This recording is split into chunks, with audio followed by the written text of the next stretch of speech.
Representative Filippi. Thank you, Madam Chair, and thank you, Director Beane. I'm reading Director DiBiase's April 24th, 2017 response to Chairwoman Serpa's request for documents.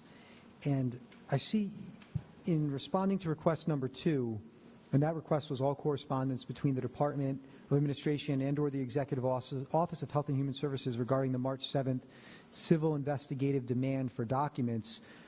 Multiple APRA exemptions are cited. Are you aware of that? Yes. As to why the documents weren't produced? I did see the letter. I don't have it in front of me. I don't remember all the details, but I do remember reading that. Other than the attorney-client communications, what's the basis for asserting these APRA denials when your ability to withhold documents is discretionary in nature? Government body can usually produce documents absent some high confidentiality exemptions, but APRA is discretionary. You don't have to withhold documents. I'm just curious as to why these documents are being withheld. So to repeat something that I said to Representative Knight during our earlier colloquy on this, the search for documents isn't complete. The responsive documents have not yet been provided to the Department of Justice. So my understanding is that the exemptions were claimed over communications with lawyers about the process of gathering documents. My understanding is that we didn't yet have a period of substantive responsive documents to consider releasing at this point because we haven't reached that step yet. So I think that's all that you should read into that at this point based on my understanding. But APRA provides you, when you don't have time to respond to a request, so initially you have 10 days, and then if you can't respond within those 10 days, APRA gives you an additional 20-day period. You're not asserting that you need more time under that APRA time exemption. You're asserting that these documents are not obtainable by this committee based on certain discrete exemptions which are discretionary in nature on behalf of the executive department. So I guess my response is, are you going to stand by these denials, or are you going to produce these documents to the committee? So I have not seen the documents yet. They're still doing the search. I think at the end of, if I'm not mistaken, I recall seeing at the end of the letter that there was a note that that an extension of time was granted and no documents had been produced yet. So I think that when the attorneys have gathered all of those documents and analyzed them, that would be the time to have to make a policy decision on disclosure. I want to be clear. So your assertion of multiple exemptions within the letter, that doesn't have anything to do with the extension of time.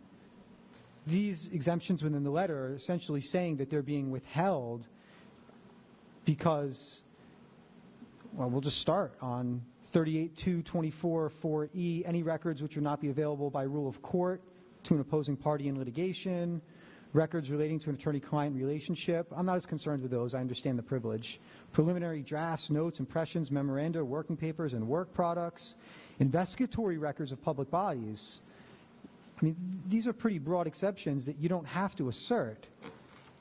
And I would think that if you needed more time and the intention wasn't to withhold documents on us, that you would just say we need more time.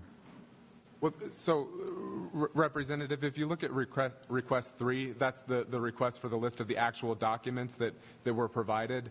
You'll see that the response there is that none have been sent because additional time was requested. I'm looking at request 2, which is all correspondence between the Department of Administration and or the EOHHS regarding the March 7th civil investigative demand for documents.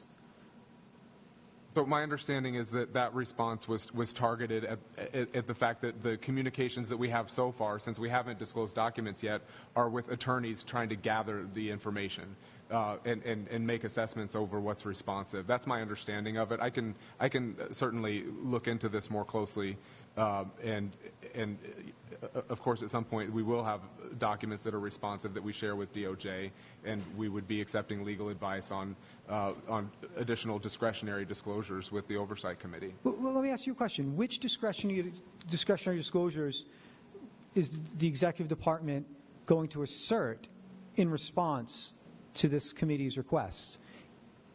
You list a lot here, and it seems like you're listing them because you want more time. You don't want to just limit yourself to the 20-day APRA extension. It seems like you are asserting these exemptions to APRA, which are discretionary, and I would just like to know which ones we're going to expect the department to continue to assert and which ones the department would waive. Because you've asserted a lot of exemptions here for things which I think we need. And if you do continue to assert these, would you give us some type of privilege log which could explain what the document is that's withheld without disclosing the information within the document? Because I think we have a right to know what's being withheld from us, and these assertions are not only discretionary, but they're very broad. So I'd be happy to take this back and discuss it with Director DiBiase, who signed this letter, to get a better sense of what documents this privilege was asserted over. My understanding was that it was communications with the lawyers around the process of gathering the documents and reviewing for privilege. But I'd be happy to initiate a conversation around whether there are other documents and if there are some that are suitable for release. It's much more than just communications with the lawyers, sir. I count 5 different exemptions. Only one of those are records relating to the attorney-client relationship. You list exemption under 38.224.4E, AI, 4K, 4P. So, I mean, it's a pretty broad exemption to your requirement to produce documents.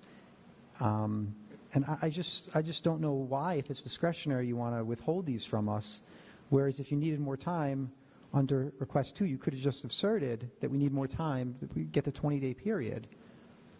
So I would just request that if you're going to continue to assert, again, I don't want to know about the attorney-client relationship documents, but if you're going to continue to assert these APRA requests, could we get some type of privilege log so we can assess what it is you're withholding without telling us the privileged information or the information at that time you don't want to disclose? For instance, you could say, November 15th, 2016 letter from X to Y.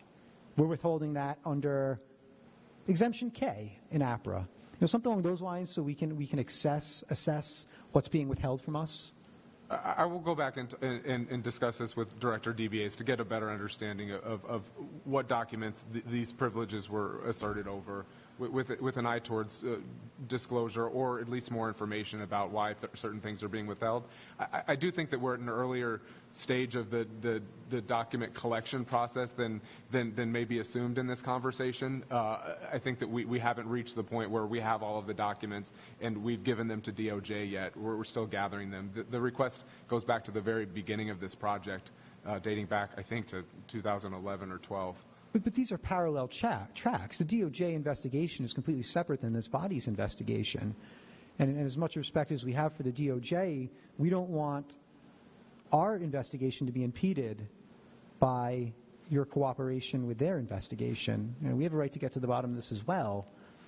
And I would just urge the chair that if we continue to have non-responsiveness to our document requests, I think that we should investigate subpoena power, which would be exempt from these exemptions. So I thank you, Director Beane. I look forward to the information that we just discussed.